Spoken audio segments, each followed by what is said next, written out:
Good evening, everyone. Severe Weather Team 9 meteorologist Nathan Shutt with your edition of Nate at 8 this evening. We are tracking thunderstorms moving back into the area, some of which can be severe. So we're going to bring you the latest on that severe threat of where we stand going into the overnight hours. And after tonight, that severe threat will subside tomorrow and a cool down will follow going into the new month.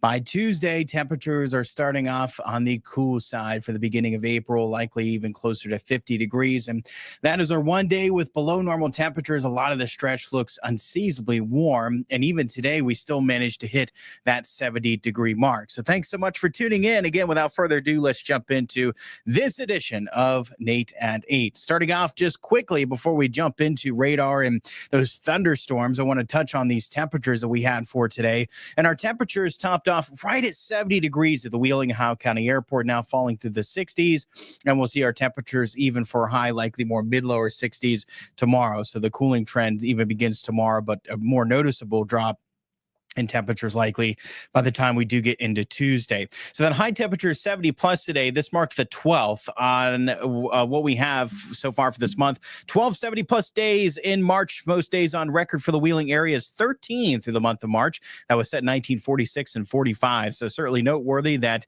we've been enjoying some warm days this March, and the most we've seen in March since 2012.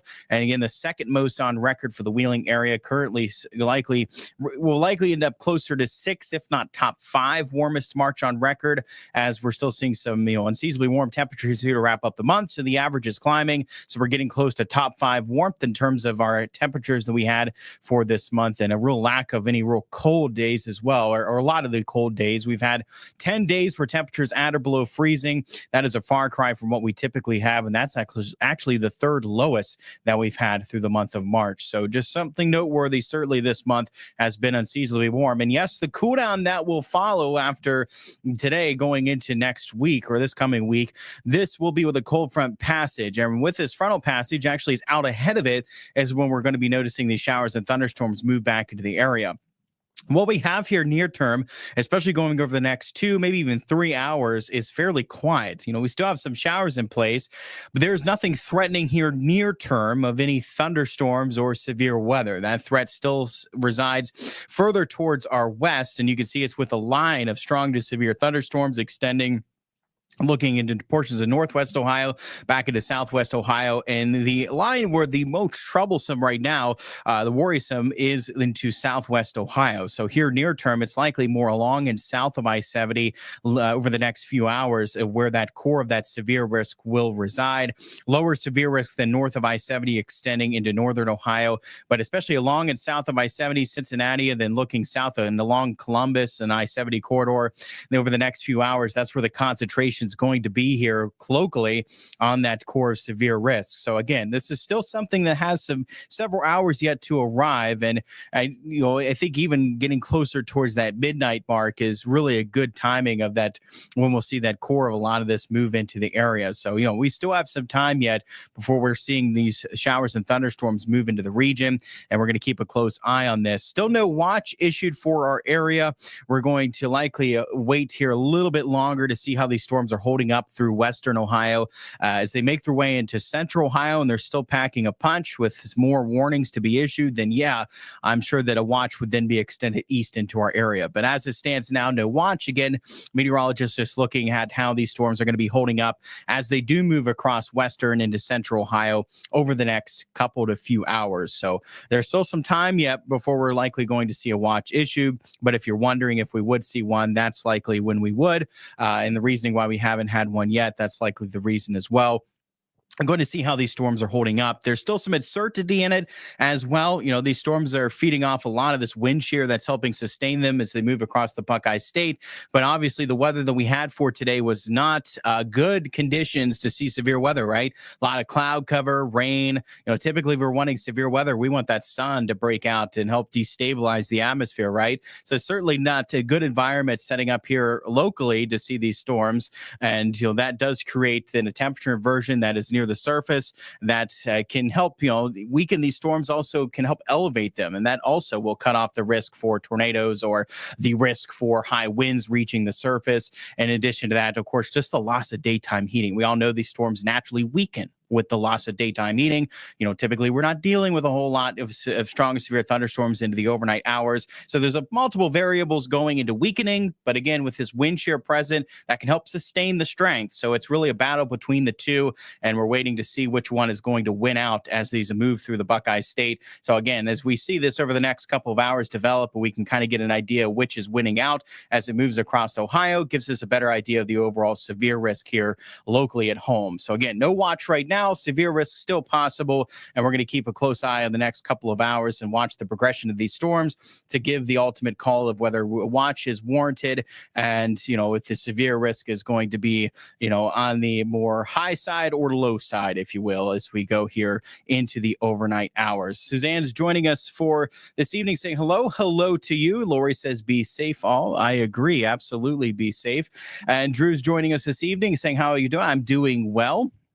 I am doing well. I hope you are as well. Been out to that early rain. Yeah, drying up into the drying out into the latter part of today. Not too bad of an into today. Not a whole lot of rain to deal with even here early on tonight either. Just some couple showers, really few showers in the mix, but the core of that more widespread precipitation moving in later on tonight. Drew's saying, just wish the sun had come out. Will we get to 70 tomorrow? Likely not. I think we're going to come up short. And the warmest part of tomorrow could very well be even what we're going to see into the latter part of tonight. Our technical high tomorrow could be past that midnight mark. And what we see in the afternoon could very well hold closer to 60 degrees. So yeah, it's not likely as warm tomorrow afternoon as what we had for this afternoon. That line of storms looks like it'll be here after midnight. I have my lantern ready for later. It's a battery powered one. I also have a flashlight too. Good to know there, Drew. Absolutely good to take those precautions, and taking those steps to be prepared as these storms roll in overnight. We're going to get to that here in a minute as well on having multiple ways to get that warning. I still think a watch should be posted for this area. Yeah, I think that is going to come here in the next couple of hours as the meteorologists watch the progression of this line through the western part of Ohio. So as we see that progression, that line through western Ohio and as it's making its way towards central Ohio, I think that's when we'll see that watch. Yes, it could very well be here in a matter of just over the next hour or two, really even. We could see that watch extended further east into our area. Scared out of my mind? Oh, no, I'm sorry, Suzanne. I'm so sorry to hear. Hopefully these do weaken again. Thankfully, we've got several variables here to help weaken these storms as they make their way into our area. And the good news is, we can watch this happen across western central Ohio. And if we're seeing these weakening as they make their way to central Ohio, then the good bet that trend continues, right? So, we could very well know here even a couple hours before we're heading to bed, if you're staying up, closer to 10, 11 o'clock and watching the news tonight at 10 and 11, well, I may very well be able to say even at that time for anyone tuning in that, this looks like it's just not going to sustain the strength. Our severe risk is looking low. Maybe we do end up getting a warning or two, but this is not a big severe weather event, right? I could very well be able to say that by 10, 11 o'clock tonight. So definitely good to stay tuned. If you can stay up, watch News 9 at 10 on Fox 9, News 9 tonight at 11. We could very well start to make that call at that time. Or unfortunately, you could say, these storms are still maintaining their strength into central Ohio, and we got to keep weather aware. Certainly the trend right now is more, again, along south of I-70. So, that could very well translate further east into our area as well. That's where that core risk of severe weather is currently setting up over the next few hours leading up towards 10, 11 o'clock. The main area of concern right now is looking towards Cincinnati, towards Columbus, and then south, right? More southern Ohio, and then right along that I-70 corridor as well. That's where that core risk here near term is setting up close to us. Brandon says, hello, everyone. Please stay safe. Absolutely. Couldn't agree more. Thanks for all you. You stay safe, everyone. Yeah, again, a good reiteration to stay safe. That's for sure. Thanks for keeping us updated. You're very welcome, Matthew. Thanks for tuning in. I appreciate it. Tyler's saying, stay safe tonight. What kind of watch, thunderstorm or tornado? Suzanne says, looking at what we have into southwest Ohio, if that progression were to keep up, where we're still dealing with some rotation in those storms moving through southwest Ohio. Suzanne's asking this, then it will likely end up being a tornado watch. But what we've seen mainly north of I-70, what we've seen moving into the northwestern portion of Ohio, and right now into northern Ohio, there was only a severe thunderstorm warning in effect for those locations. And, again, thankfully, the severe risk for those locations right now is low. So into the northern part of Ohio, northwestern part of Ohio, as you can see, only one severe thunderstorm warning for that location. And the core risk right now is more along south of I-70. And yes, if we're still seeing some rotation into those storms as they move across the southwestern part of Ohio, then it would likely be extended as a tornado watch into at least a portion of our area. How much are we going to get out of this storm? Diane is asking, likely not enough to where we're dealing with much of a flooding threat. This is still going to be some heavy rain as we go through the night. And, totals from today going through tomorrow could still reach upwards of an inch in some spots. Certainly still a good amount of rain, but thankfully not enough to where we're dealing with much of a flooding threat. So that is one good thing, at least here near term, while we're still dealing with a threat for some strong severe thunderstorms. The flooding threat doesn't look too bad as we go through the night or into tomorrow either. Renee's joining us saying, I hope it's not too bad. Me either. It's bad timing to deal with these severe thunderstorms going into the overnight hours. So I'm definitely rooting for these weakening, as certainly do not want those to be moving in and still packing a punch into the overnight hours. Not a good time. Shana saying good evening. Good evening to you as well. Thanks for tuning in.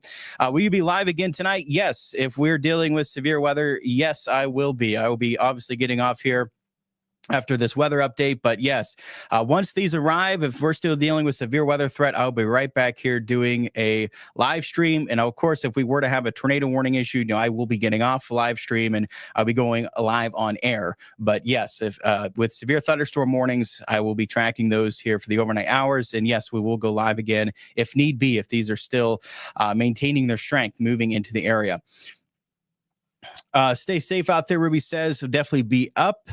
And thank you for the update, News 9. Stay safe out there. Thank you so much as well, Ruby. Thanks for tuning in on this evening. So let's advance here and jump into your Futurecast. So we got to some comments, and there's a look at what Futurecast is showing at for timing. And you can see a lot of this starting to move into the area as we do get closer towards midnight. This will then carry over likely into the second half of the night. I do think that, anywhere leading up closer to midnight and up to about 4 a.m., even though I think that severe risk should start to wane even towards 2-3 o'clock in the morning. But I think a safe time frame would be anywhere here over the next closer to 3 hours, probably closer to 11 o'clock, really, then leading up closer to about 3-4 o'clock in the morning. That's probably our window of time, roughly, when we could be dealing with some of these thunderstorms in the area. You'll notice that severe risk then subsides, but we're still dealing with some rain showers then going into Monday, maybe a rumble thunder that carries over to the afternoon. Then we'll likely see a lot of this taper off by the evening hours, and we'll start to dry up then going into your Tuesday and even start to see some clearing in our skies. Severe weather outlook as we do look ahead going into the overnight hours. This has stayed the same over the past couple of days. We're still dealing with that slight risk, meaning the severe thunderstorms can be scattered in nature. We've been in that same category here over the past couple of days. Again, the time frame leading up to midnight, then continuing up to about 3-4 o'clock in the morning. That's the rough window of time to watch for these storms moving into and through the area. High winds is the primary concern with these thunderstorms. Damaging winds would be the primary concern. Behind that, large hail would be possible. And yes, a tornado cannot be ruled out. So that is why we're keeping a very close eye on these. And as well, even, while thankfully the tornado risk is not high for our area, but again, it can't be ruled out. So a tornado warning could be issued in our area overnight if these can maintain their strength. So that being said, you want to have multiple ways to receive any warning if it were to be issued overnight. Stay weather aware tonight. And good ways to have or receive those warnings. A mobile phone, obviously going to be a great way, right? And you can even download the Severe Weather T9 mobile app, and it'll issue those warnings for you. The NOAA Weather Radio is another great tool. So those, in my opinion, are the top two ways to get a warning if one were to be issued, is with your mobile phone and with a NOAA Weather Radio. Behind that, of course, television. That's great for live updates, right?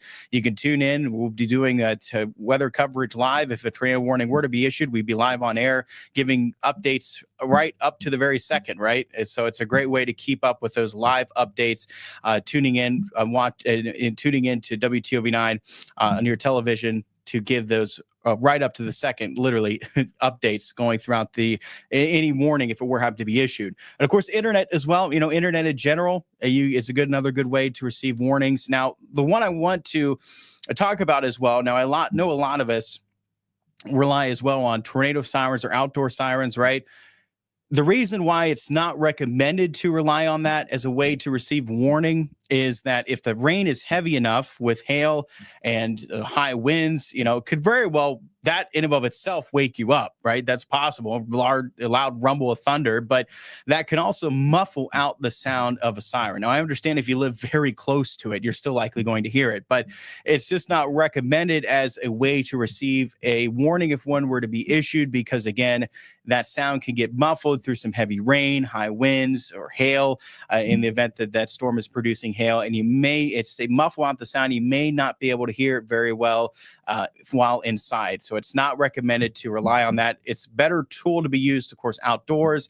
And if we were to be out, not so much for the overnight hours, but during the day, right? If you were to be out driving, or you would be out, walking, or just outside in general, it's a good way to receive that warning outside, but not recommended to rely on it while inside to receive a warning if one were to be issued overnight. And another way was, well, you could very well rely on some family, friends to, if they they're going to be staying up tonight, just say, hey, if the warning's issued over me, give me a call, wake me up, let me know if a tornado warning's issued for me. If some of your friends or family are night owls that'll be up tonight, have them help you out as well to be able to get that warning if one were to be issued overnight.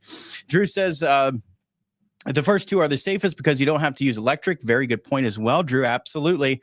Besides, if the power goes out, you can't use TV. Absolutely, Drew. Very good point. Drew bringing in the good point as well with that.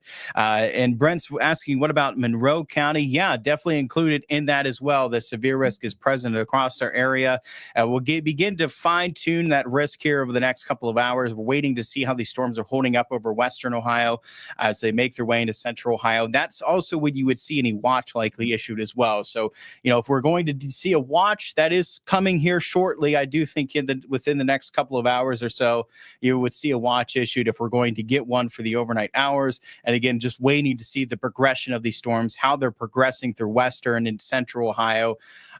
Are they maintaining their strength moving through Columbus? Then, yeah, we would see a watch issued over our area. So that's the reasoning why we don't have one right now, waiting to see that progression, how these are going to hold up, because there is some uncertainty. Mentioned it earlier in this live update. There's uncertainty. We have multiple variables that are going against these storms, maintaining their strength, but we also have a lot of wind shear that can help overcome those variables and help maintain the strength. So it's kind of a battle really between the two, and which one wins out. We could very well see that play out here over the next couple of hours as these progress further east towards us, moving through Ohio.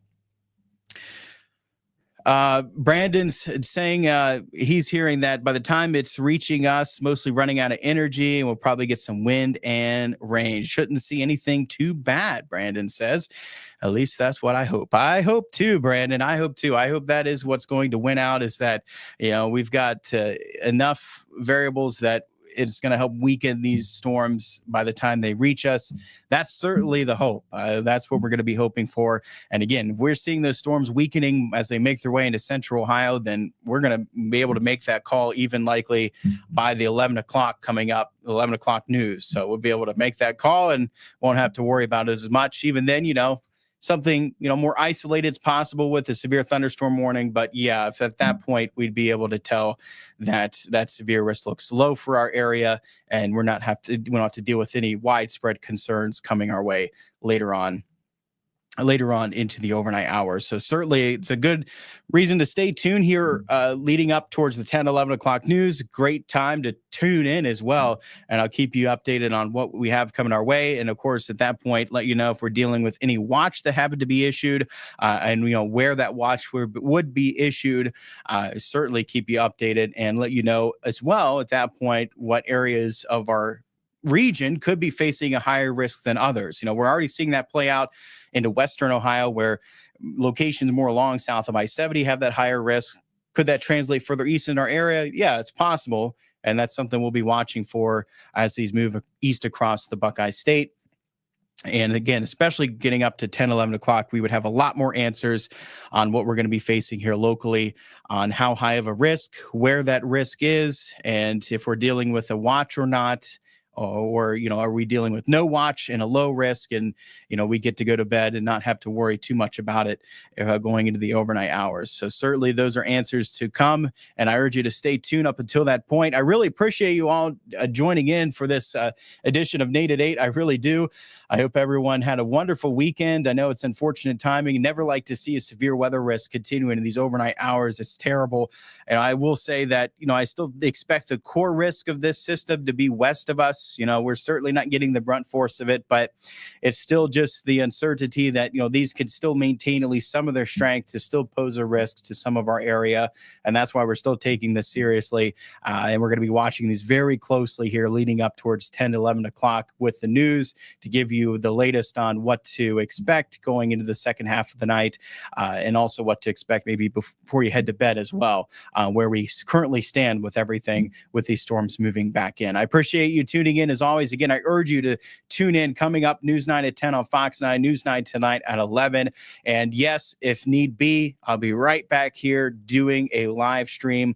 We're going to be tracking these storms live if need be, if they're still posing a risk into the overnight hours. I'll be here as long as needed. I'm not going anywhere as long as that severe risk is there. So I will be here overnight with you to keep you updated as long as need be, as long as that severe risk is present. And again, hopefully by 11 o'clock, the good news would be that we can say the severe risk looks low. There's no watch, maybe something isolated, but the risk looks low. That would be great, right? And hopefully we can say that at 11 o'clock. But if not, I'll be right back here throughout the night to keep you guys updated for the latest. All right, everyone. Thanks so much for tuning in. Have a good and safe night.